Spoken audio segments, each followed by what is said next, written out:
is I.C.E. Today, we will continue with our Foundation Chinese study, and the content again is from our Foundation textbook, page 2.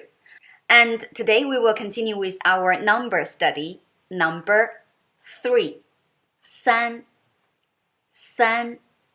The spelling is S-A-N, first tone. 三. And number 3 as a digit in daily life, you can simply use it when you give your phone numbers or street numbers or mathematics. And of course, when you count things, you can simply use 三 in front of a measure word and in front of a noun, like 三个人.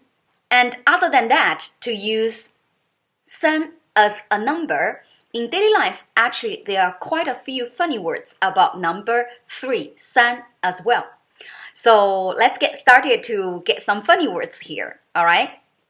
Like 三个人, 三个人, 三个人.